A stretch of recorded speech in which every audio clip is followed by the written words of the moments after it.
Hello and welcome to The Reasons I'm Broke, bringing you the reasons we're broke every week, ranging from comics, movies, TV, video games, and more. I'm Daniel. And I'm Kelly. And this episode has been brought to you by two sponsors, first one being Mythicon. Mythicon is coming up next month, September 19th through the 21st. It is a anime comic book sort of convention, mainly on the internet stars. It will take place in the Doubletree Hotel near SeaWorld, Orlando. This is the second year of this convention, and they've already got some fantastic guests. We do want to mention this week that they will have Chuck Huber. He is the voice of Android 17 in Dragon Ball Z, and Dr. Stein from Soul Eater. You can get your tickets today at mythicconventions.com. For any new brokeheads out there, how we format our show is first we start off with some news, again ranging from comic books, movies, TV, video games, and we follow up with our comic book pool list of the week. And this week, I think, kicks off really the holiday season for a lot of these companies. It feels like a lot of companies are now bringing out their big hits earlier than ever. They're like, shit, it's the end of August. We got to get the Christmas stuff up in the stores. Exactly. Like the Xbox One already has a 1 terabyte unit coming up, and it is rumored that Sony has just put forward a new SKU, which will be the 1 terabyte PlayStation 4 just in time for the holidays. Y'all crazy. What do you need a terabyte for? I'll tell you exactly why. You know how many gigabytes these games are taking now? How many? Up to 60 gigabytes per game. You put in 4 to 5 games, you're done. Y'all out your minds. Just play your old games. I had a customer the other day ask me, why do they take up so much memory? And I'm like, what, do you think these games aren't like any more advanced than regular? I want to know for Burkett's out there, do you guys call the PS4 and the Xbox One generation, do you still call it next gen, or is that now considered current gen? And then last gen is PS3 and Xbox 360. No, last gen is still PS1, PS2. Is there a 2? Then what's PS3? That's now. Then what's PS4? Well, that's now, too. Everything's now generation, according to Kelly's mind. Everything is the now generation. N64 is still the now generation. No, that's in the past. Nope. The broken mechanics. Do I still play it? Then it's the now generation. It's an unfair game. Game Boy Color, now generation. But we have a ton of Nintendo news to get to. Mm-hmm. The first one being special for the brokettes out there in Europe. Yes, jealous of all you guys. If you have pre-ordered copies of Pokemon Omega Ruby or Alpha Sapphire, it will come with a steel book case along with a small figure of either Groudon or Kyogre.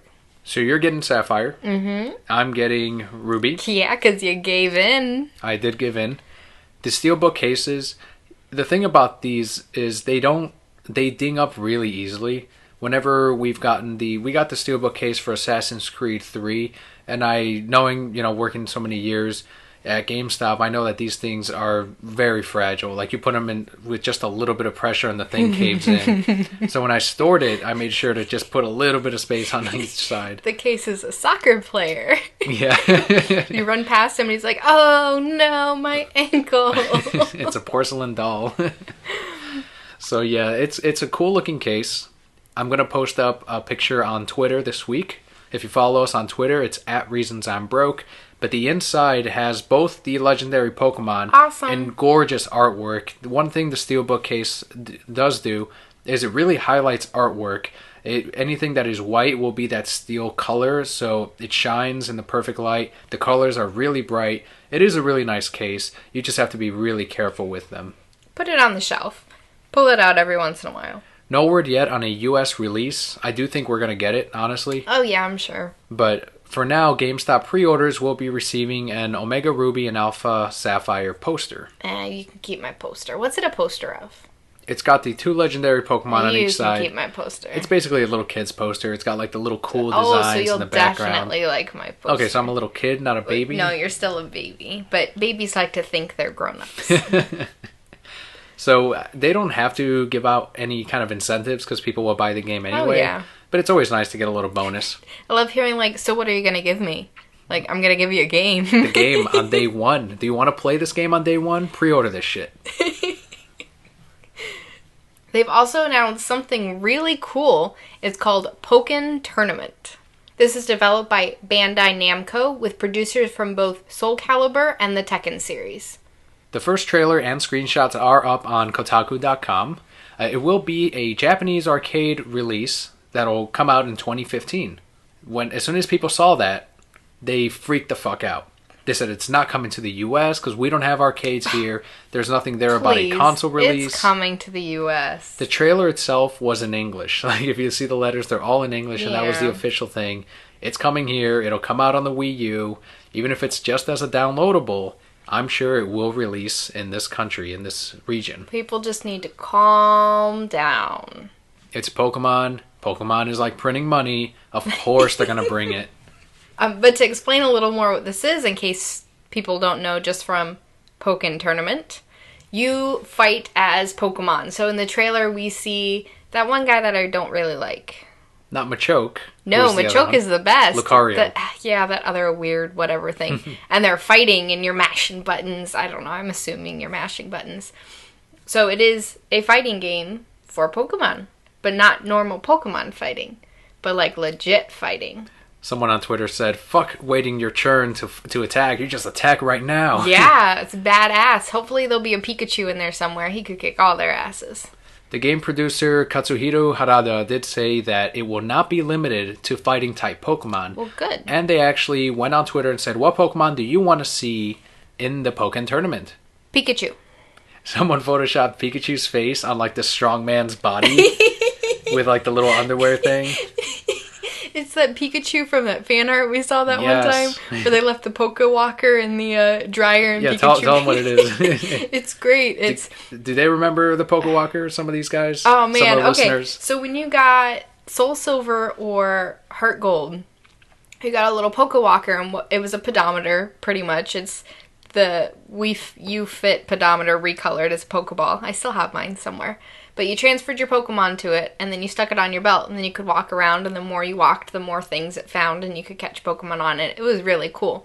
But there was a fan art where some guy was doing his laundry, and he went in the dryer, and he goes, oh, I left my Pokewalker in here. And then it gets to a screenshot of him and, like, this muscly Pikachu who's, like, chopping the air. So it's just lightning. Little Pikachu head on, like, a Zeus body. And the trainer behind them real small, like, yeah! It was great. I need to find my Soul Silver. Find me that game. So you want to see Pikachu. I want to see Magikarp. Yeah! And that'll be kind of like the Joe character, like Dan from the Street Fighter series, where it's really weak, but you can legitimately win with him. So I want to see a Magikarp somehow in there. It'll splash, but each splash move will be like some kind of hurting thing. It'll be hard to hit. That would be cool. And then like his super attack, he turns into Gyarados and like just destroys everybody. Amazing. So we do want to ask the Brokettes out there, what Pokemon do you want to see included in the roster for Pokken Tournament? You can answer through Facebook, facebook.com/TheReasonsI'mBroke. Or on Twitter, #ReasonsI'mBroke, #Pokken Tournament. Somebody's going to say Mewtwo. Yeah, Mewtwo, I think Mewtwo should be in there. Yeah, that'd be cool. Charizard's going to get chosen. Hitmonchan and Hitmonlee, man. Oh, yes. Yeah, I would play as them. I'd pick them all the time. Be like, kicking you with my legs. Punching you with my boxing gloves. I think another cool character, another cool Pokemon would be Ditto. And then each move will be him transforming into a different Pokemon and then, like, doing that attack. That would be awesome, I feel like. That would be really cool. Oh, there's a lot of cool things that they could do. But just stick with 151. We don't need all these too late. random things. They've already included Lucario. Their special attacks, for example, for Lucario, he turns into a Mega Lucario, and that's like the combo move. So I can't wait to see the specials, if anything. Yeah. It'll come to the US. Don't worry, guys. Continuing with the Nintendo news, Mario Kart 8 DLC content was announced. We're getting 2 DLC packs. You can purchase each pack for $7.99 a piece, or you can get both for $11.99, which is a way better deal considering everything that it comes with. You can pre-order these now. Like, you can turn on your Wii U, head on over to the eShop. We did it last night. If you need to buy a game card for like $10 or $20, you can get them at your local GameStop. Put in that code in the eShop and just pre-order them. It's done. By the time each pack releases, it'll automatically download on your Wii U, assuming you have the Wi-Fi turned on for the online nighttime updates. So as you mentioned, the packs it's a reasonable price considering what you're getting. Absolutely. Each DLC pack will contain 2 new cups, so that's a total of 8 courses. 8 courses. 8 courses. You get 3 new characters in each pack, so you get 6 characters, and 4 new vehicles. So in total, Awesome. that's 16 new tracks, which is half of what is already in the thing. No, 8 new disc. tracks. I lumped them together. Well, no, each DLC pack will contain 2 new cups. And each cup is going to have 4 tracks. 16. Oh, wow. So it's 8 per pack, or if you pay the $11.99, it's 16 tracks. Wow, that's a lot of frustration for me. Now, here's the thing about these tracks is some of them will be rehatched from the older games, but still, those tracks are awesome. Like, those older tracks are going to be in there. Regular Moo Moo Farm? I don't know if Moo Moo Farm was announced yet. Regular Rainbow Road? But one of them will be a Legend of Zelda Awesome. track. Because... In pack number 1, the 3 characters for the first pack, which will release this November, you get Tanuki Mario. Awesome. Basically a reskin of Mario. Mm-hmm. Cat Peach, same thing, but she comes with her own vehicle. And Link from The Legend of Zelda. Awesome. That one's already sold out, guys. Don't even try. That character alone is worth that 1 pack. Oh, yeah. Absolutely. And for the second pack, you get Isabelle and the Villager, both from Animal Crossing, and Dry Bones Bowser, who's pretty badass, too. For those that wanted Dry Bones but didn't make it in the game, you get Dry Bones Bowser. Awesome. A much cooler looking Dry Bones. As a bonus, though, for buying both DLC packs, which again we did last night, you can get 8 different colored Yoshis and 8 different colored Shy Guys. And those you get today.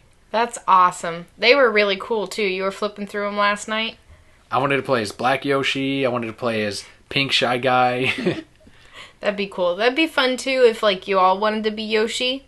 Right. Then you could all pick a different color, and then you don't get confused or try tricking people like I did. Oops. So I think this is Nintendo getting into that DLC mentality for their games, and I feel like they're doing it the right way. It's a low price considering everything you're getting, and the content is awesome. It's really not costing them anything, though. True. If you think about it, because they don't have to pay any distribution. It's not going on a disc or anything. But for us, it's, $12 extra, and you get essentially half of the game plus more. Like those tracks, 16 tracks is amazing. Yeah. That's phenomenal. It's great. It's a great deal. So the first pack will be releasing in November. Pack 2 will be out in March. Okay. Man, they're making us wait now. But you get Link the soonest. That's true. No, but I want to play as Dry Bones Bowser. We always want the one that's further away. Yes, I don't care about the Animal Crossing peoples.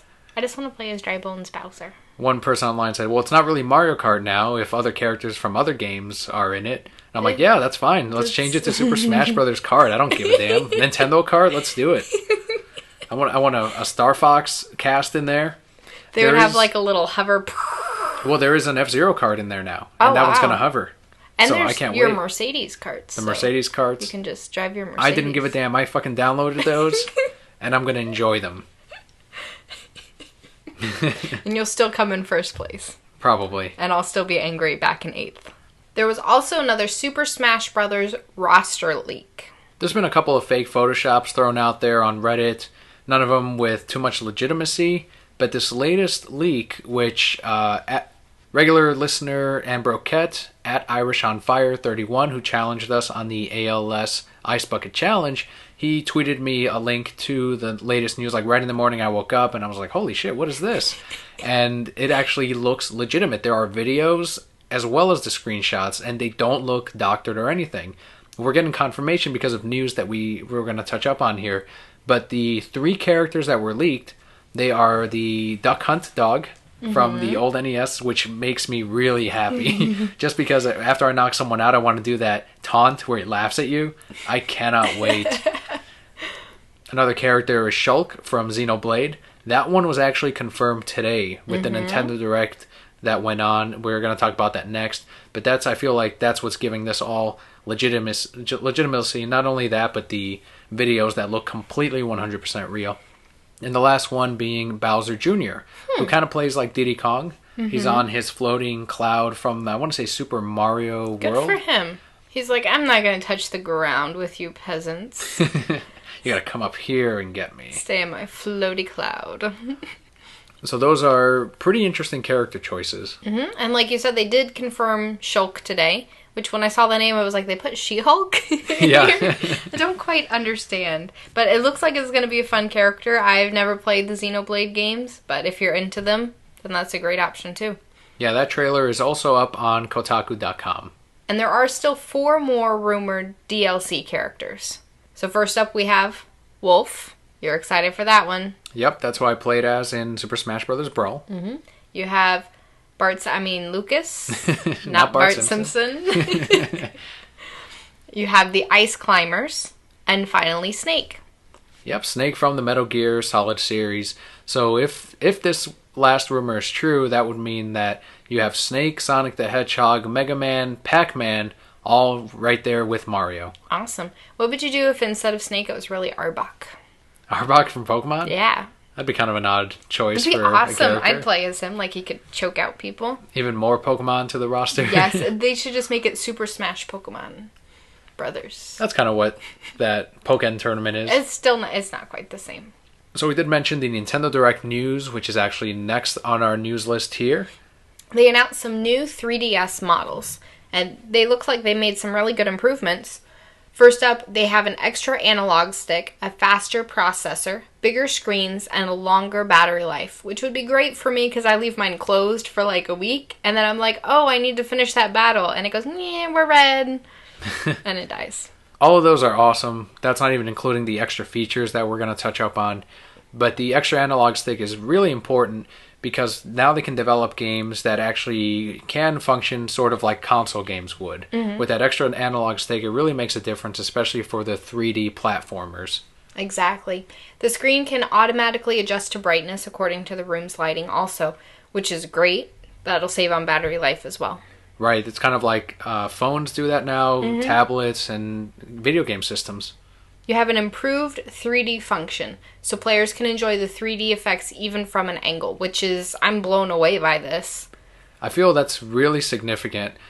Many players did not like the 3D because of that. Mm-hmm. They said it gave them headaches, including us. We play the 3DS with the 3D turned off. Right. I mainly do it to save on battery. But the other thing, too, is when you're laying down or when you're sitting down, you have to keep that system completely still. Mm-hmm. Otherwise, you don't get that 3D effect and it gets a little blurry. But with the new technology, I don't know what technology they discovered, but you can now view and enjoy. They had the technology the whole time. Nintendo's got so much stuff under their belt. They're just like, let's have people buy this first, and then they'll buy this again. In 2 years. Because I'm not going to lie, if they bring this out with another Pokemon special, I'm buying it. Done. Yeah, they're going to probably come out with the standard colors at first, like white and blue or whatever, and then next year there's going to be a Pokemon edition, blah, blah, blah. One day there's going to be a Bulbasaur edition. I hope so. You feel it in your heart. You know it's true. And then you're going to buy it. You'll probably buy 2 of them. Probably. The NFC chip reader that they were talking about for Super Smash Bros., Mario Kart, they said there was going to be an adapter for the 3DS and 2DS systems. Well, this new model, you don't have to actually buy any adapters. It is built into that bottom screen. That's awesome. So you just set this figure on the screen and it reads it. That's really, really cool. This is planned to come out on October 11th in Japan. No news yet on US release. They would be stupid not to bring it out for this holiday season. Oh yeah, they'll have it out. If they're announcing it this early, I think it's only a matter of weeks before they say, and just in time for Black Friday, new version of the 3DS. JK guys, it's not just Japan, it's us too. The one thing that is getting like other gamers excited is that it's got a faster processor, which makes downloading games much quicker, but it also makes it possible for them to make better games, bigger games on that system. So developers are going crazy. Oh yeah, I think it'll sell really well, especially if it comes out for the holiday season. They'll probably do a bundle for the holiday season too, I could see it. Make more money. One of the games that will be taking advantage of the new model is Xenoblade Chronicles. This one was originally a Wii title. It's going portable and arriving on the 3DS. You cannot play it on current 3DS models because you do need that second analog stick. This is set to come out in Japan next year. There is no word yet on a North American release. I think it's sort of just the beginning. They're going to start coming out with other games that need that second analog stick. And this. But that's good because now we can get... You're going to get games that are more difficult, I want to say. So you're going to get gamers that enjoy those games more. Mm-hmm. Rather than me where I'm like, I'm going to play my Harvest Moon. Because you don't need a second analog stick for that. So with all of this handheld news, you are more of a handheld gamer. Mm-hmm. Is this all great? Like good improvements on your part? You do way more handheld gaming than I do. I think it is. I'm really enjoying the idea of being able to use the 3D feature, because there are some times where I'm like, I've played through this game once and enjoyed it without the 3D. It would be fun to see it with the 3D. And I go to turn it on, and then I have to hold it the right distance from my face, and then I just get tired, and I end up turning it off again. So that's great. Like I said, the battery life would be great for me, too. Because I also take my 3DS on, like, card trips when I go, and it'll die on the way there, because I'll just play it the whole time. Not gonna lie. So, yes, definitely some great improvements. It opens the doors for tons of things to come. Continuing on the Nintendo Direct from today, Amiibo figures are available for pre-order. These things are so cool. They're for Super Smash Brothers. And you have your little Mario and your little Link and your Pikachu, which is the only one you really need. These will release this holiday season for $12.99. Yeah, $12.99 each. Super Smash Bros. Will not be the only game that will utilize this. Mario Kart 8 in the future will use these figures. Pikachu? You might have a raceable, yes, Pikachu in Mario Kart. I would be all over that shit. 8th place, I don't care. I'm Pikachu. Don't just give me a Pikachu cart. They better actually give me Pikachu. What if it's a Pokeball cart and he's sitting inside the Pokeball cart? What? No. Oh my god, mind blown. What if it's the Pokemon Snap cart? That would be awesome. I would never stop playing that game. Nintendo, put in a Pokemon Snap cart. Now. Oh, that would make me so happy. Or you'll send Batman after him. I will. And put me in there too. Holy shit, Batman joins the fight. That game would be like so broken if Batman was in it. Oh yeah. He'd always win. Mm-hmm. So if anyone doesn't know exactly what these Amiibo figures are, they are Nintendo's answer to Skylanders and the Disney Infinity figurines. You can store data on these NFC chips.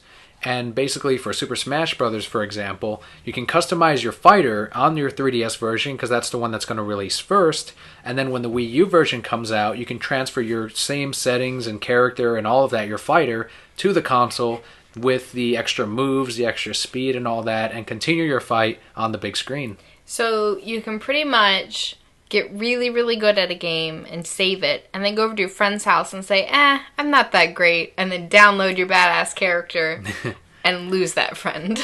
You can, yep.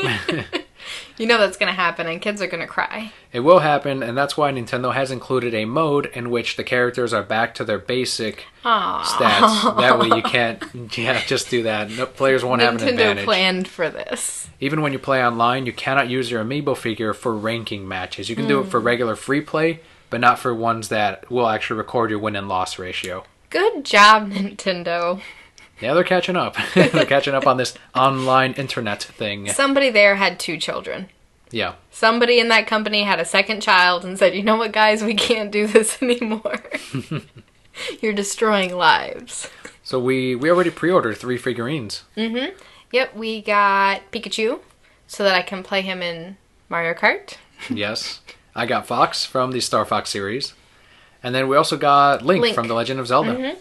Yep. That's just a start. I haven't decided yet if I want to get a couple more of these. He wants all of them. I wanted to make a little display of all of them, but it's like, do I really need to? No. It's like, do I really need any video games at all? Well, no.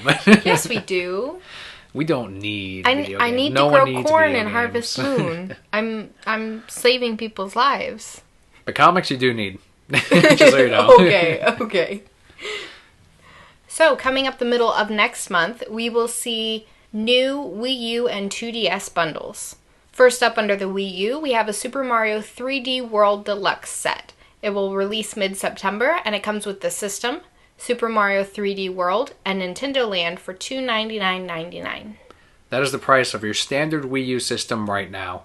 They currently have the Legend of Zelda bundle, wherever you can find it. Comes with a digital download of Zelda, but this bundle will be the big hit for the holidays, the one that people will be getting when this next one isn't sold out. Because they're both great values, but one has the more sought-after game. And that is the Walmart exclusive. It's not going to last long, guys. Mario Kart 8 Deluxe Set. Again, mid-September, it comes with the system, Mario Kart 8 instead of Super Mario 3D World, but you still get Nintendo Land as well for the same price, $299.99. That's awesome. That is a great deal. These are going to sell out like hotcakes. Get them while you can. Mid-September, so nice and early. Do your holiday shopping as early as possible. Get that shit out of the way. Yes, don't crowd relax. up my city. Getting into accidents and arguments. Yes. Yeah, that's when we get into the whole, like, people suck, fuck people, this person, they get rude and shit. I'm just trying to get to work, sir. I'm sorry that I have to drive past, like, the busiest outdoor shopping mall, I guess you'd call it, in the area. That's not my fault. You should have done this shopping in September, not mid-December. So between these two, get your ass to Walmart and get the Mario Kart 8 bundle. That's clearly the better of the two, in my opinion. It's way more fun, Mario Kart 8. Super Mario 3D Land is awesome, but it's not Mario Kart. Especially with all this DLC coming out. It's so worth it.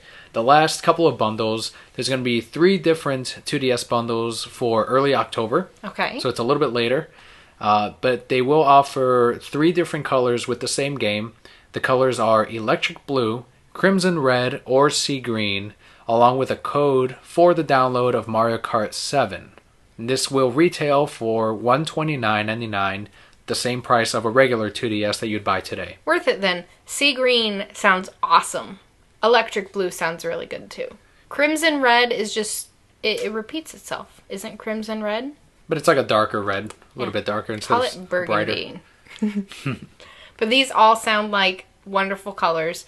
I'm glad that Nintendo's finally coming out with better colors for their systems, because I remember back with the regular DS, like, nothing good came out for it. Yeah, the original DS, it was just silver and blue, and that was it. And then less than a year later, the DS Lite, and we're all like, fuck! But even the DS Lite, they had the blue and black one, and the red and black one. And then Europe got the awesome green one, which we only got in that bundle. I don't even remember what other colors they had.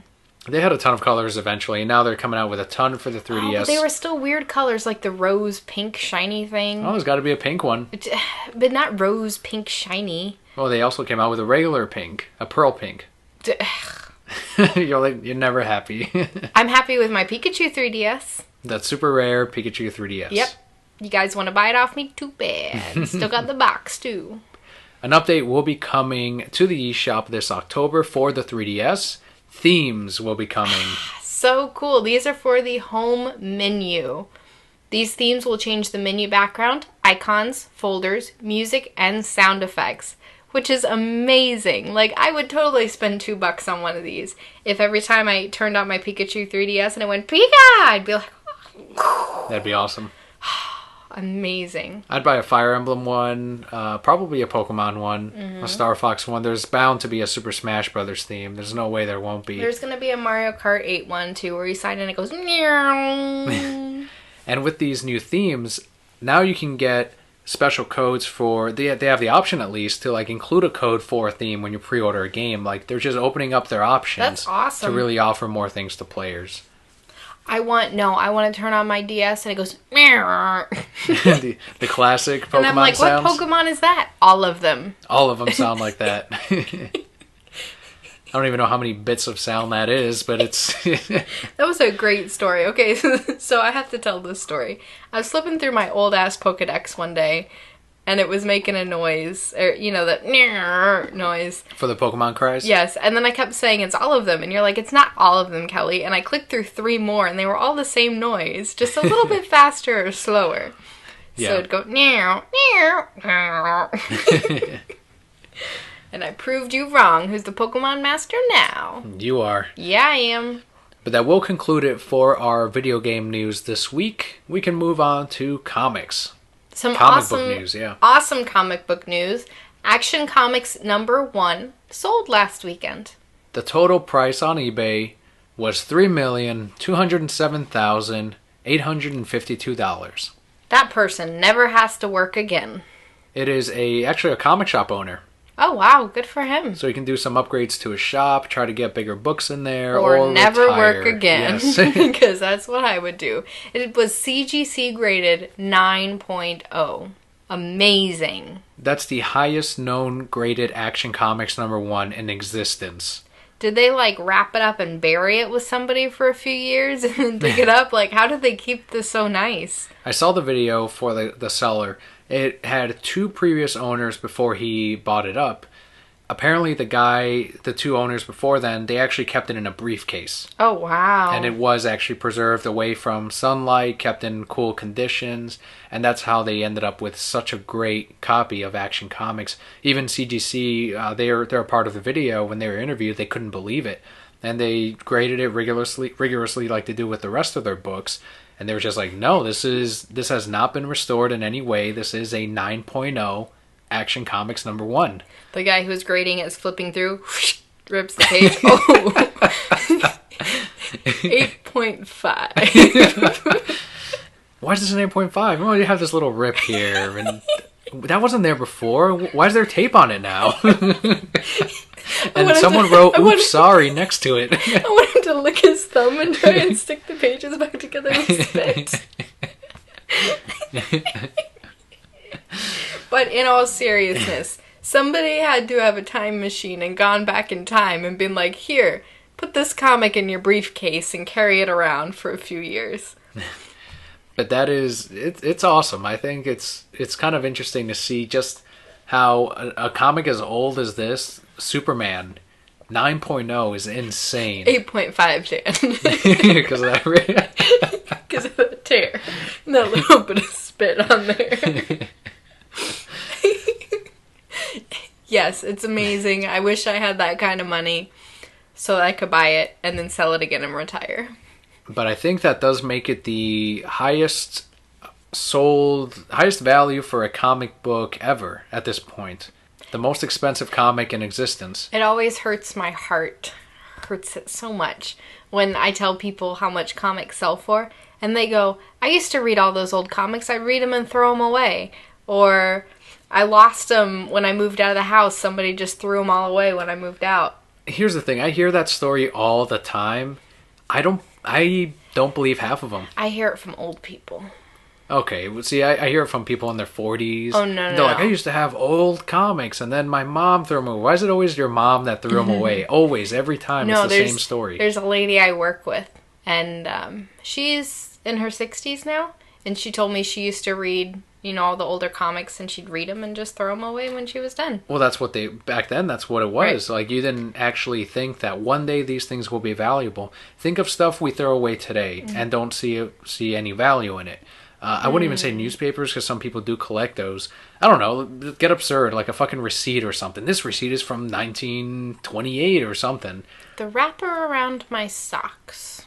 There you go. Like, people throw those away. That's how comics were back then. Magazines, you just read them, threw them away, stuck them in your back pocket. So you're saying I should be a hoarder and I could be rich someday? You shouldn't do that, because the richest you'll get is $3 million, and I don't think that's worth it. I could retire. With $3 million? And then I could pay someone to clean my house. For like a couple years. That money will go by so quick. I wonder how much of that got taxed. And how much of it PayPal got, how much of it eBay got. I don't know. So good on those companies. Some cartoon news. Donald Glover, who is known for Troy Barnes in Community and as Marshall Lee in Adventure Time, he will voice Miles Morales in Disney XD's Ultimate Spider-Man cartoon. Awesome! Good job, Miles. That is airing this Sunday. So if you're listening to this sometime in the week, you can probably catch it online, maybe through Disney XD. But he will be in the upcoming cartoon, and we saw a clip of it. It was really cool. I think they're going to do his character justice, and it's awesome. Just in that little clip we saw, the interaction between Miles and Peter was great. I'm like, oh, there's a big story here. And he's like, no, you're dead. He's telling Peter Parker you're dead, and we're who read the comics, and we're like, yeah, Peter Parker, you're fucking dead, you piece of shit. Well, kind of dead. I don't know. I come up in the cartoon like, yeah, Peter, you're fucking dead. I'm just pointing at him. Are you actually yourself, or are you a cartoon just of myself. Yourself? Like... Okay. That's weird. They're like, who the fuck was he? But Marshall Lee from Adventure Time. Good for Marshall Lee. He was pretty cool. I wanted him and Fiona to be together. The Ultimate Spider-Man cartoon, it got really rocky. We kind of got out of it because it got into the whole S.H.I.E.L.D. thing. Yeah, because they were pushing S.H.I.E.L.D., even though S.H.I.E.L.D. is lame. And then they started pushing the other Avengers. And Lame. Well, except for Frog Thor. Frog Thor was the shit. I love Frog Thor. If Frog Thor were the main Thor, I would buy all Thor books. Every crossover, main series, I want Frog Thor and everything. Hashtag Frog Thor forever. Yes. But we will be catching this episode. If we can't see it Sunday, then we'll catch it later in the week when it goes up online. And eventually, in less than a year, it'll probably be up on Netflix, just like the first season of Ultimate Spider-Man. It's already up on there. Some DC TV news. We did see the movie Assault on Arkham this week. I think we have different views on it. We do. The Assault on Arkham movie, it went straight to DVD and Blu-ray, just like the rest of the animated films that DC brings out. And this one is based on the Arkham Asylum and City, the entire Arkham games. I want to say it's before the first Arkham Asylum game, but after Arkham Origins, because at this point he had already met the Joker. Okay. But it hadn't been where Joker got infected yet by the Titan formula. Yes, I can see that. I agree. So the first thing about this movie, and this is the main complaint I heard, was that Batman was not really in it. We saw it, and Batman's pretty much in it a lot. Well, see, if Batman's not in 100% of it, he's not really in it. We could always use more Batman. That's true. But this should have been called, to be fair, the Suicide Squad movie. Mm-hmm. Agreed. And we all know how I feel about the Suicide Squad. Yeah, you love the Suicide Squad. So much. They're my favorite people. The basic plot for Assault on Arkham is you're following the Suicide Squad, who, just like in the New 52 comic book, are recruited by Amanda Waller. Mm-hmm. She needs them to go into Arkham to get this flash drive, or she tells them it's to get the flash drive from the Riddler because he has all these supervillains' information, secret identity. I don't know. I think they just made something up. An entire database that originally belonged to Amanda Waller that she wants to keep just to herself. Exactly, because she's greedy. And she works for the government. Anyway, so then they get in there, and then there's a subplot of now they have to kill the Riddler because he knows how to deactivate the bombs that Amanda put in the bottom of all of their skulls so that she can control them. And she doesn't want him running around, like, taking away her lackeys. Right, the Suicide Squad members are made up of Harley Quinn, King Shark, Deadshot, Killer Frost, and then the Black Spider. The Black Spider, and then there was that other guy for a brief moment. Oh, and the Boomerang Man. Oh yeah, Captain Boomerang. He wasn't very memorable. No, that's one of the things about the movie is they're all very two-dimensional characters for the Suicide Squad. I felt like the most that we got out of it was probably the relationship between Killer Frost and Mr. Shark. King Shark, White Shark. King Shark, yep. Is it King Shark? Is it White Shark? I'm pretty sure it's King Shark. Shark teeth? Let's call him Killer Croc. Sharknado. Killer Shark. Okay. Killer Frost and Killer Shark. Okay, perfect. Yes, that was the best part for me. And even that, they really didn't do much with it in the end. Mm-hmm. Not to give anything away, I was sad. How'd you feel about the way they handled Harley Quinn? Horrible. Was she a better voice actress than Tara Strong? No. So Tara Strong does a better Harley. She is the best. Not retired. Arlene Sorkin is not retired. She will forever be Harley. Forever. So if Arlene Sorkin is not available, you prefer Tara Strong over this actress from Assault on Arkham. Yes. And I'll tell you why. Why is that? This voice actress sounded like she was trying to do Harley's accent. Oh, do you want her not to try? No. It wasn't... She didn't do Harley's accent. She sounded like she was trying to do it. It kept slipping. It sounded fake. It was horrible. The way they wrote Harley... Yeah, she has like her same phrase that she says. Yahtzee! It's Yahtzee. She says it like 3 times in the movie. Ew. Doesn't get old, of course. No, never. Not even after the first time. And then there's this relationship between her and Deadshot. Which that's just kind of makes there. no sense. I know it happened in the comics, but... Because she's like, let's just do it. And he's like, okay. And that's it. That was their motivation. That's the basic premise to this movie. It's just two-dimensional, just action, a couple of jokes... And that's it. It's kind of like junk food. I will say this. I kind of liked Harley's costume, though. Yeah, because it had the actual horns from the original costume. They changed it up a little bit. It's like a 2-piece set of pants and a shorter shirt and a cool belt and then her little horns. So I liked it way more than her costume now, because I think it's something, it's like they took her old costume and modernized it just a little bit. Mm-hmm. So I really enjoyed that. That was about it. Oh, and that part with Batman. Yes. For Troy Baker, for the Joker, I'm still going to say I think he's a suitable replacement for Mark Hamill. Agreed. Like, we know it's not Mark Hamill because you're listening, but honestly, he does a damn good impression. Oh, yeah. Yes, I definitely, if we can't have Mark Hamill, I will accept him. He has a little trouble with the laugh still, but it's That's the still, only thing, yeah. It's not a great Joker laugh, Mm-hmm. but when he's talking, he says everything exactly like Mark Hamill does. Agreed. Overall, though, I could have passed on this movie. Batman was cool in it, though. Yes, Batman was Kevin Conroy. But it was great because, like, the really cool Batman part, I already knew. Yeah. I'm like, yeah, There's I like know a slight you, Batman. twist near the end, right. But we all should have known if you know Batman at all. But the music they picked for it, like every time they're walking, it's like meow, meow, meow, meow, meow, meow, meow. I'm like, are you guys trying to be Guardians of the Galaxy? They're Ocean's 11, but as the Suicide Squad. Oh, okay, okay. If they took more of a spin with that and kind of continued it, I felt like it would have been a better movie. Like a spy action type of thing, but instead it just kind of goes nuts.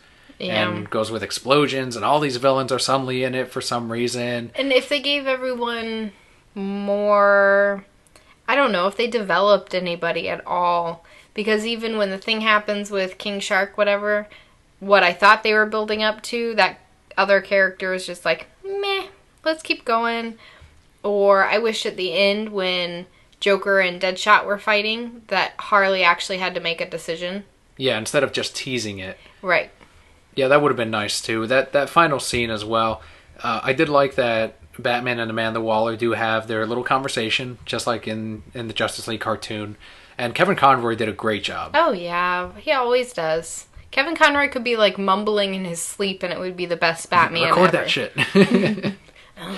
Eggs and turkey. Perfect. Wonderful, Batman. We'll include that somewhere. So overall, I say pass on the movie. Yes, definitely. Especially the animation, too. I do want to quickly touch up on that. The character designs from the video game do not lend themselves well to animation. I don't know if that's something that they just couldn't fix, and they're just like, well, this is what we have to work with. It has to be set in this universe, or if they could have tightened up the animation a little bit more. But either way, the animation was not impressive. Agreed. So we say pass on it. We were able to rent it, so we didn't buy it. Check it out on Netflix if you really want to. Otherwise, you don't have to see it. It's not essential to the games. It doesn't really... Go on Google and look at Harley's costume, and then play music that goes meow, meow, meow, meow, meow, and you got the whole movie right there. And then Kevin Conroy, play him in the background too. If you want to see Kevin Conroy be an awesome Batman, like always, you can check it out there. And before we move into our comic reviews for the week, we do want to thank our second sponsor for Nerd Up Media and the reasons I'm broke, and that is Hero Crate. Hero Crate is a fantastic service. You get $50 retail value items for just $29.99. Also gives you a custom t-shirt in your crate, along with 4 to 6 hero-themed mystery items. And finally, you receive a chance to win your next crate for free. You can get your crate at herocrate.com. So, with that, we can jump into our comics for this week. There are a ton of them. Big stack. Took me like 3 days to read all these. Not really. I buckled down. I got it done in the evening. Good for me. So, first off, we're going to start with our indie books. We have... Oh, wait.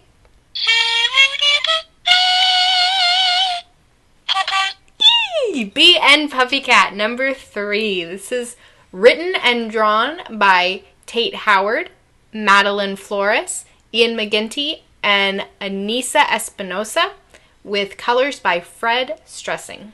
I'm still loving the comic book. He says, do things.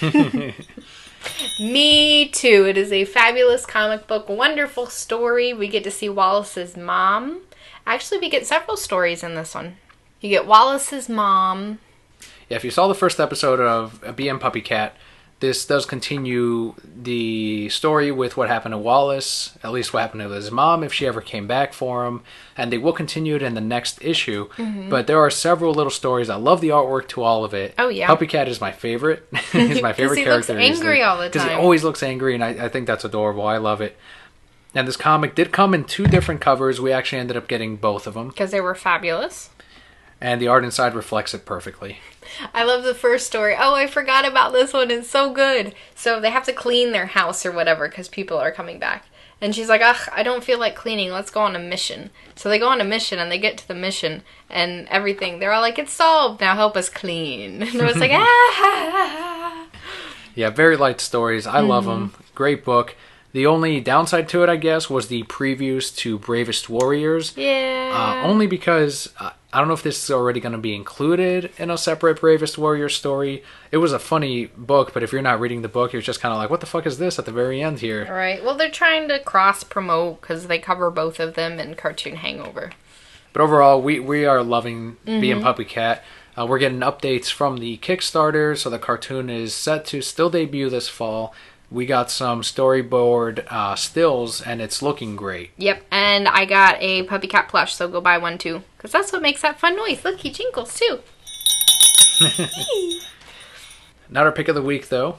Next one being Bravest Warriors number 23, written by Kate Leth, art by Ian McGinty, and colors by Lisa Moore.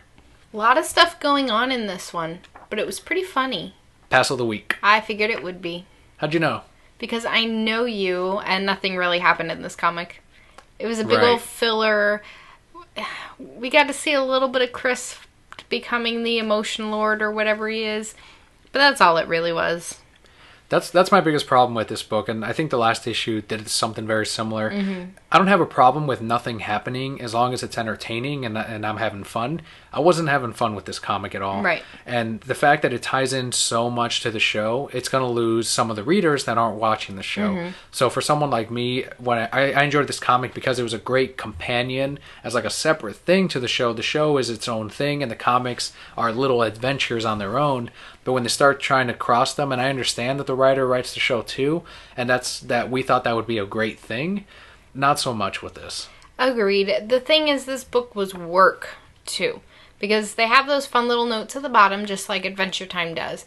But it was 5 or 6 pages at least, they put numbers that corresponded with letters. So if they meant to type A, it was a 1. B was a 2, etc. So then I wanted to know what they were saying, so I had to go online and spend 3 minutes typing in all these numbers just to read that little message at the bottom that said, my tummy says it's snack time. Stuff like that. Yeah, that message at the end did not make... Like, they were just, I guess, trying to be adorable, but it wasn't funny, it wasn't cute.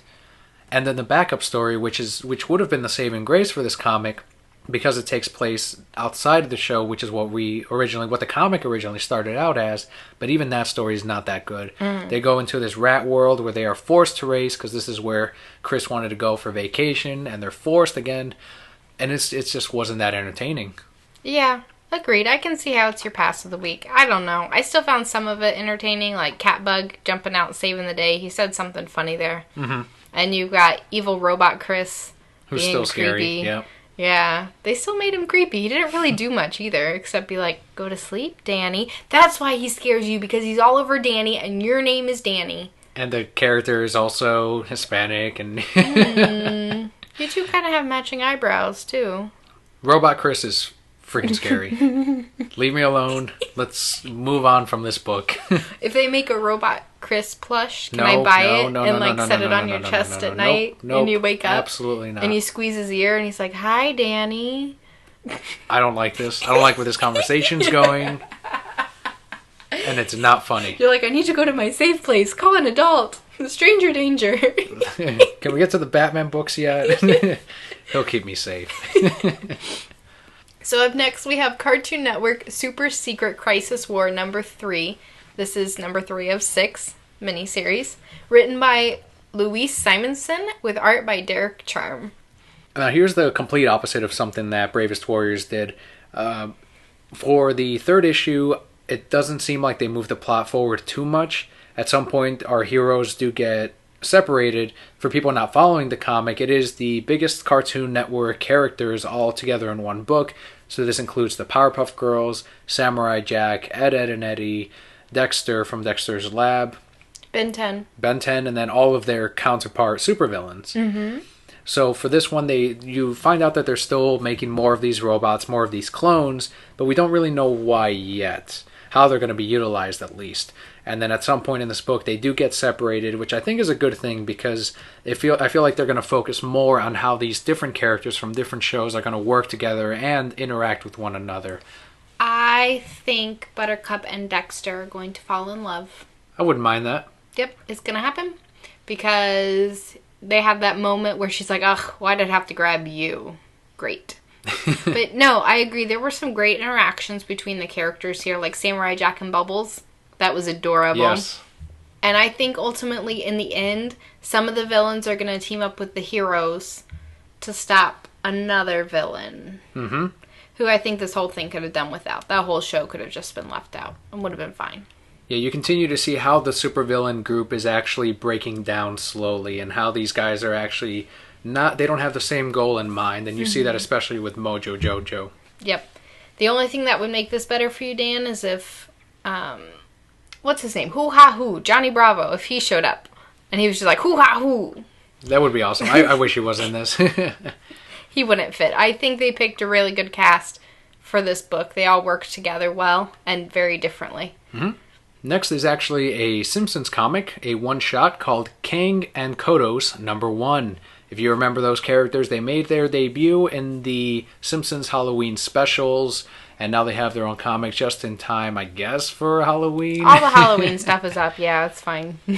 We have a number of different writers for the different stories. The writers are Ian Boothby, David DeGrand, Shane Houghton, and Terry Deleguin, with art by Jacob Shabot, David DeGrand, John Delaney, and Jason Ho. Colors by Art Villanueva and Nathan Hamill. John Delaney, isn't he that new comedian? You're thinking of Mulaney. Oh, close enough. I probably didn't get it right either. It's okay. I really enjoyed this comic. I loved it too. I thought the first one was really, really fun, where they're interacting. What, are you calling me fat now? Like, stuff like that. I'm like... And even at the end, where he goes, I'm back to my original weight. I flip to the front. I'm like, you're exactly the same as you were before. I don't know what you're talking about. Yeah, the first story was called The Big Kang Theory. The boys, Bart, Milhouse, and Nelson are trying to figure out ways in which they can avoid getting eaten by the couple of aliens. It's really funny. The second story involves Frink, who's trying to create an invention to help their drooling problems. If you remember the show, they were constantly drooling, the two aliens. Gross. When you get to the middle of the book, you have awesome little bumper stickers. One says, don't blame me, I voted for Kang. The other says, don't blame me, I voted for Kodos. I love these bumper stickers. They're so awesome. And you can put them on your car. Like, the quality on these is great. They're not going to fade with the sun or with rain anytime soon. $3.99 for the comic, and you get 2 fucking bumper stickers. Normally, the bumper stickers alone are going to cost you that price. Right. More than that for 2 of them. Mm-hmm.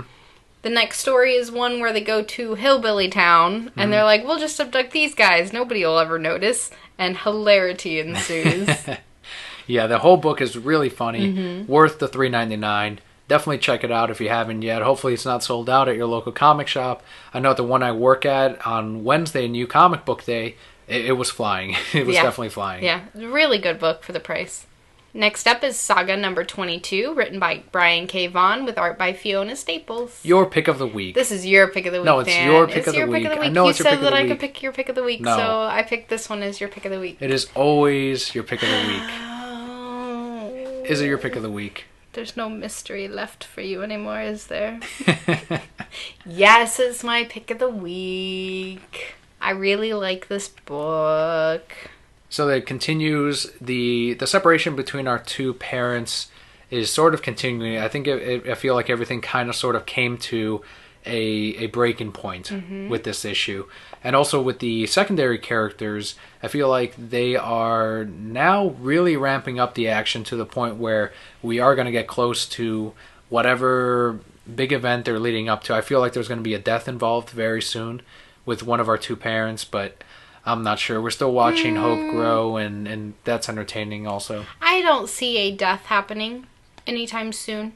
But we do get to a breaking point for the characters, and actually one of the last few lines in this book has been probably one of my favorite lines in this entire series so far. Hazel, if you guys remember, she kind of does the narration, so she's got little things, written on the side about what's going on. And just her narration in this book was amazing. It was very few words, but they were so powerful. Like, I felt what she was feeling, and now I feel even more for our characters. But I've said it before, and I'll say it again. This book has an amazing way of characters you haven't seen in 6 months. They come back, and you know exactly who they are. We see the 2 reporters in this one. You see them for a page, and I remember everything that's happened with them up to this point. And that's amazing that a book can do that. It's jumping back and forth between different characters and, on different planets. And I remember everything that's happened with them. I'm not confused when we see Papa Television over there. Or when we see, like I said, the reporters. Or what's happening with our main characters.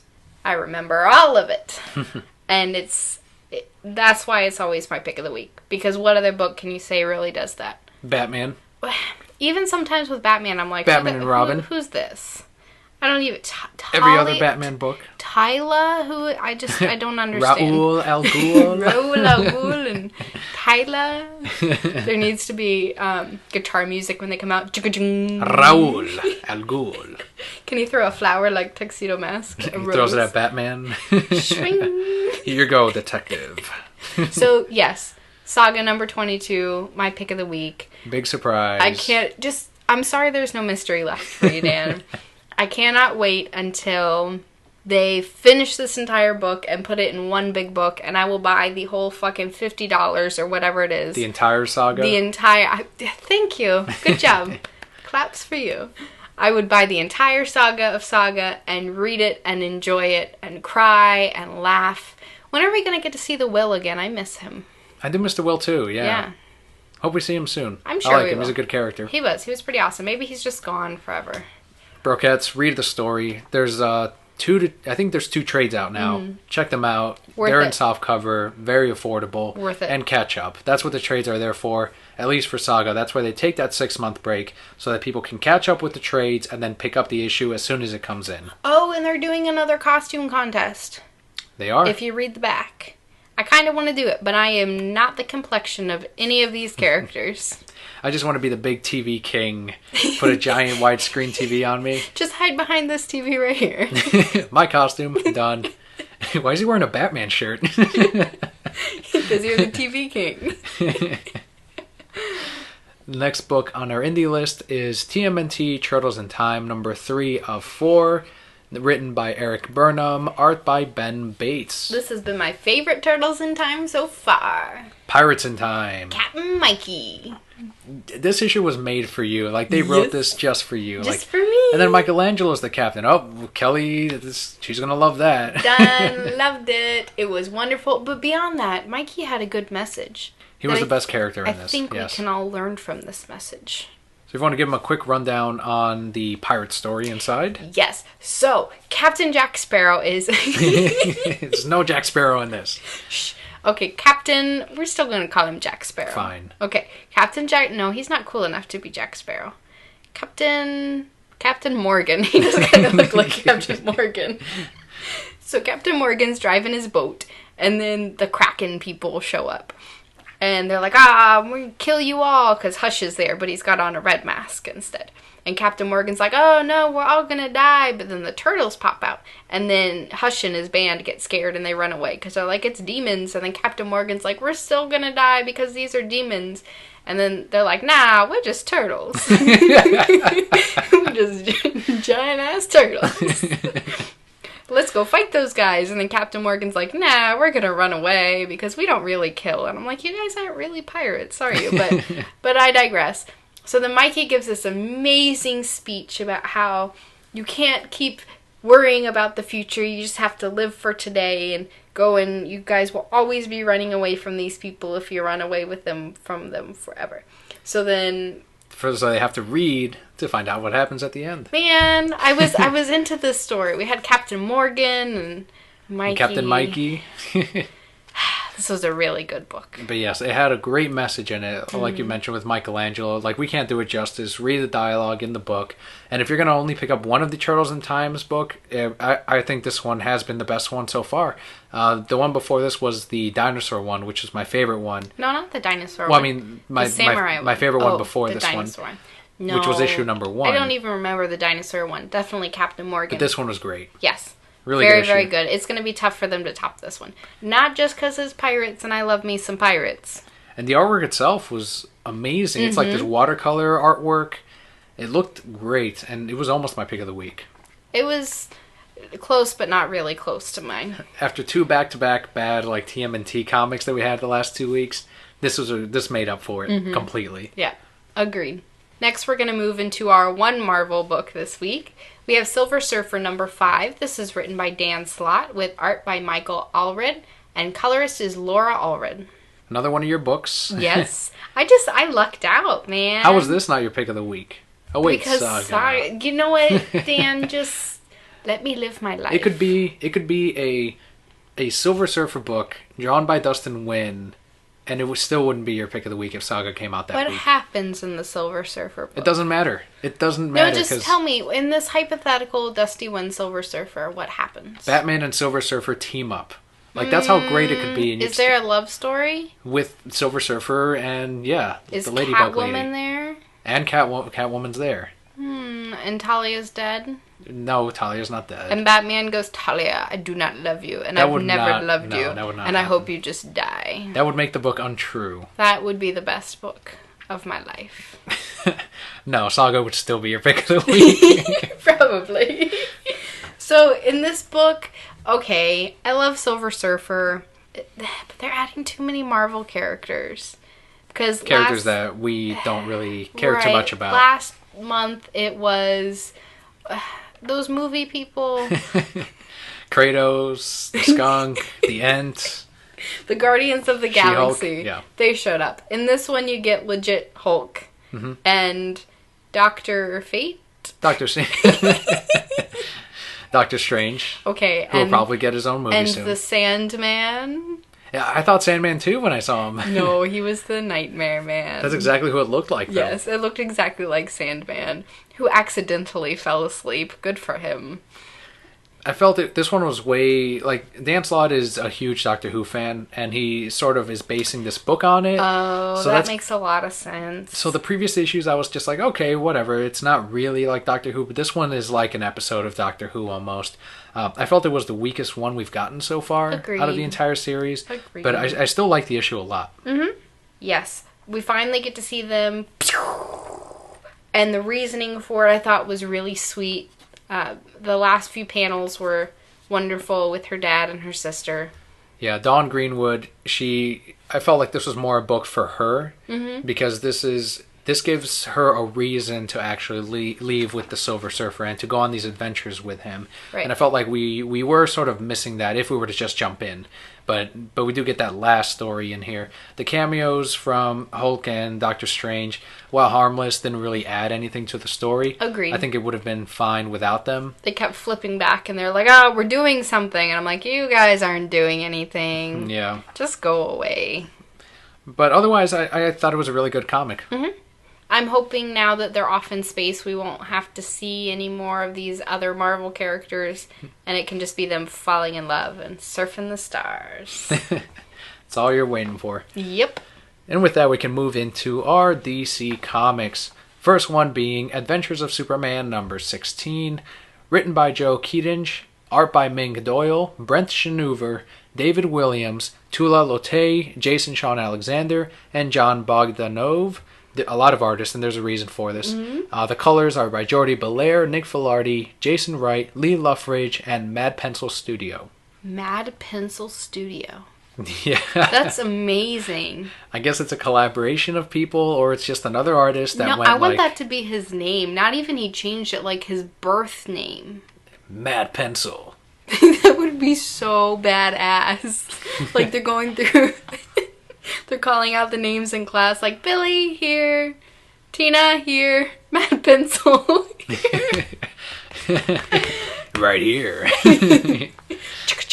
He's like leaning against the back, hands in his pockets, sunglasses sunglasses a comb in his back on. pocket, yep. Yeah, leather jacket. Greasy hair. Good job, Mad Pencil. And a toothpick. He's got to have a pencil in his front pocket, though. Because he's Mad Pencil. Mad Pencil.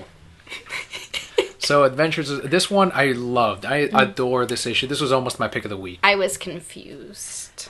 This is a Superman story for the Superman fans and for the non-Superman fans. I felt like this issue was... Normally, they kind of split this book up with two stories because it's a digital first comic book series.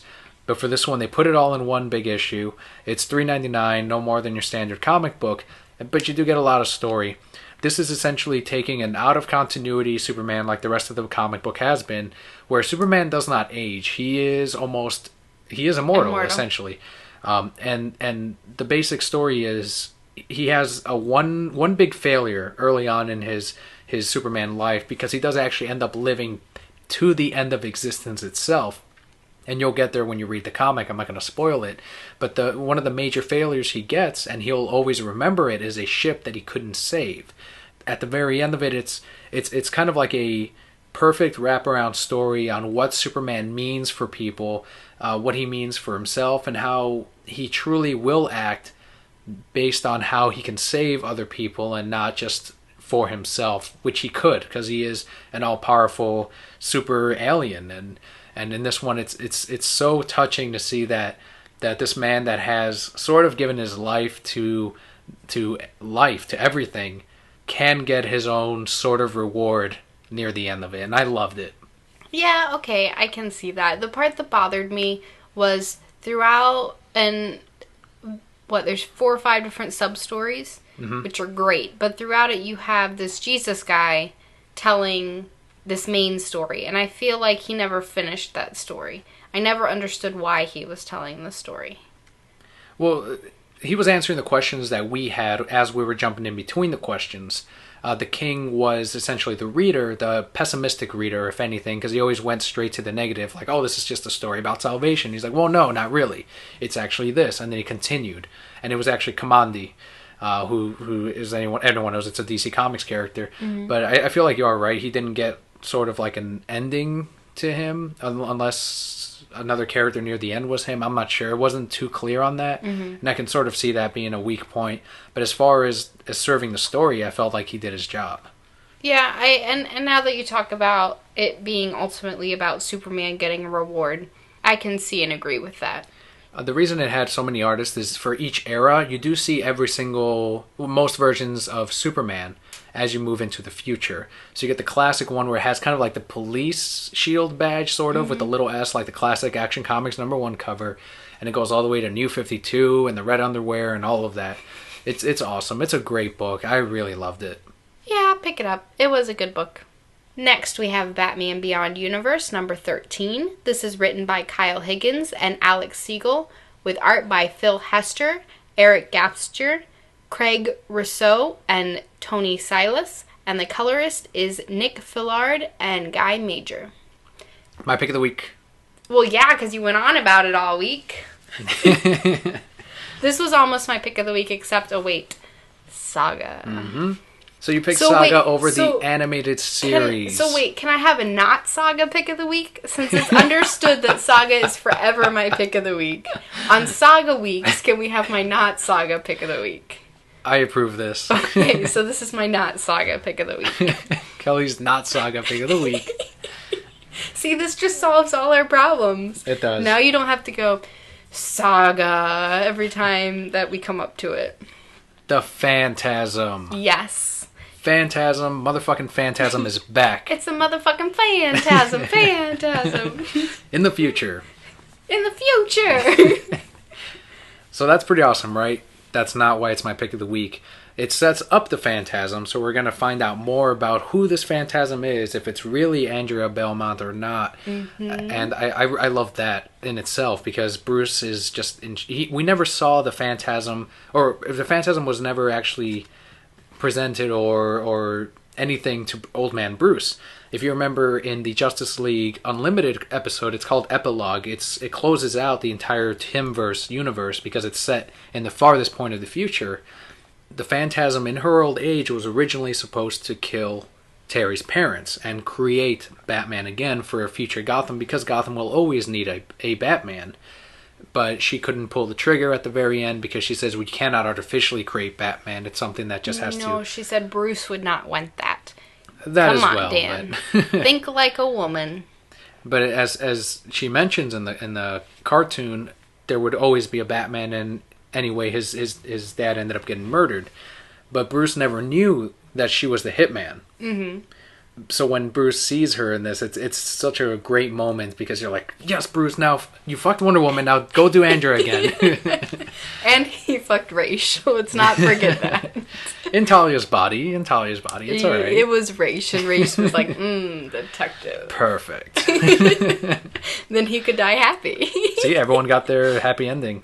But yes, that was great. I love the parts where you see, because Dick Grayson is a total dick. Like, you see it in the comics, you see it in the TV show. And he's like, whiny. He hates Bruce. Now we're starting to find out why. Because he's a woman and can't let go. Yes, in the Batman Beyond cartoon, you saw that he never got along with Bruce in the future, or I'm sorry, in the comic book. But Barbara really didn't not like Bruce, and we all chalked it up to it's Bruce being old and cold, and he can't trust anyone, and he keeps secrets from everyone. That's all fine and well, but you kind of gotta accept it because he's Batman. You kind of know that he's going to do these things, and it's usually for your own good. But here you find out that it's way more personal, and it involves Bruce, Barbara, and Dick Grayson. It's amazing. I love the entire revelation. We'll talk about it next month with number 14, just to give you guys enough time to actually read this issue. But even the artwork switches into that old animated series season 4 style, and I loved it. Batman, you're the shit. This was awesome. I loved it. It was very good. Oh, and we get a new villain. Terry loses his fucking marbles. He does. I pulled that from being Puppycat. New villain, Phantasm, and the big, why do Barbara and Dick hate Bruce so much? You have it right here. Because Dick's sitting there going, I hate him, you can't trust him. Like, hey, calm down, teenage girl. What's wrong? Silly Robin. But hopefully this will lead to a reconciliation between all of them. Yeah, just so they can just get off of Bruce's back already. Jeez. Next is Batman Superman number 13, written by Greg Pak, art by Jay Lee, and colors by June Chung, aka Superman Loves Batman the comic. And Superman certainly did love Batman in this comic. Superman Loves Batman theme song.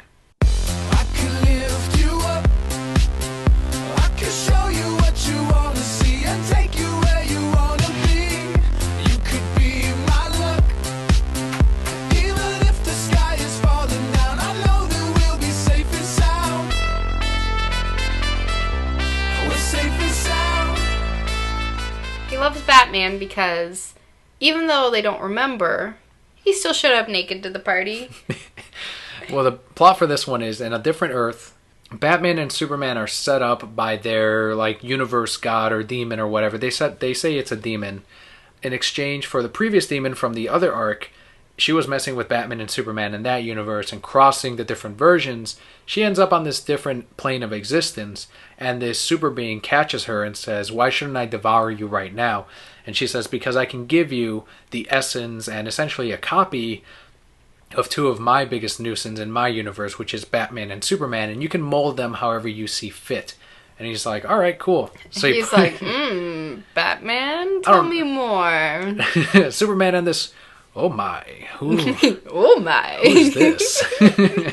He unbuttons a few buttons on his shirt. She's like, are we still doing this? Or So he pretty much creates Batman and Superman, pops them into existence for their Earth and Gotham City and whatnot, but with the sort of memories of our Batman and Superman. But these are new people. And when they pop in, you said Superman arrives naked. He does. He's just like, here I am. Where's Batman? He's like, hello. The thing I'm really liking about this is we have Catwoman. And that makes me so excited because, as we know from the previous arc, Batman and Catwoman fall in love and get married and have babies. A baby. Mm-hmm. And I'm hoping we're going to get to see that unfold. I don't even care about naked Superman. You can just stay over there and do whatevs. Just give me a Batman, Catwoman love story. I did like that Superman kept going on and on about how he heard a heartbeat. Yeah. He was being drawn by Batman's essence immediately. But still naked. I like that he didn't even try to find clothes. And when he did, he picked like... all he needed was the mesh shirt, and it would have been perfect. Most flamboyant uniform. Just perfect. I like the issue. Mm-hmm. It was a nice little standalone story. I don't know if it's going to start an arc, but I felt like it answered more questions, if anything, from that previous, like, 2 Supermen, 2 Batman crossing over. Agreed. It was a good issue. Yep. Next up is Bodies #2. This is written by Cy Spencer, with art by Dean Ormstrom, Phil Wislade, Tula Lotte, and Megan Hetrick. And finally, the colorist is Lee Loffridge.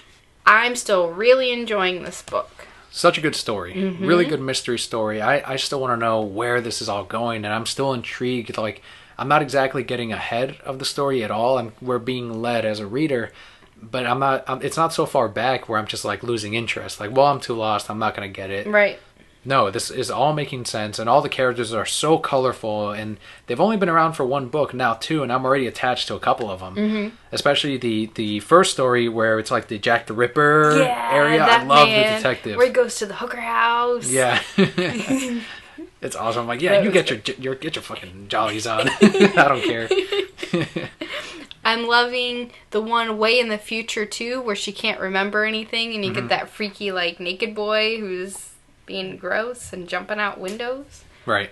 Yeah, and then also the 2014 detectives I immediately loved, like the 2, and their relationship. It's a little bit of love story here, and at the very end we discover why, or a little bit more about this body that is showing up in all these different time periods. Right. Really, really cool. Definitely pick it up, guys. Next is our second Harley Quinn book for the month. It's Harley Quinn #10, written by Amanda Conner and Jimmy Palmiotti. New artist, it's Marco Failla, and colors by Brett Smith. I loved the pacing of this book. We get a random jump right in the middle of it, and I didn't really feel like it was out of place at all. Because at the very end, it wraps into... I thought we were going to wait another issue or something, right. But no, it's even all if we had to wait another issue, like, once we got to that issue and it all made sense, like, it didn't feel out of place because of how this book is written. Mm-hmm. It made sense of this just happened, more next month, and I'm like, oh, okay. Thanks, Jimmy and Amanda. Yeah, this is awesome. It takes place in kind of a fight club setting, but for rollerbladers. Skate club. Yeah, skate club. They fight to the death or to the knockout, whichever. There are no rules, and Harley is a part of this. If you're going to have anyone participate in something like this, it might as well be Harley Quinzel. Yeah, of course. She causes shenanigans. She kills some people. You know. More importantly, they develop more the teammates, the characters between her and the, you want to say 3 girls that she plays with? I think it's 4. Mm-hmm. Yep, her 4 teammates. And I like that they set up the time to actually let them have fun, let the characters play for a little bit.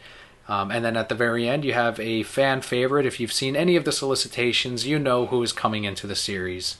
And our final book of the week is Sinestro #5. This is written by Cullen Bunn, with art by Dale Eaglesham, and colors is Jason Wright. I'm surprised this wasn't your pick. Another book I adored. It's got your boyfriend in it. He's not my boyfriend. Yeah, I'm pretty sure he's him and Snape. Snape can be my pretend boyfriend. So if Snape showed up and he's like, Daniel, I love you.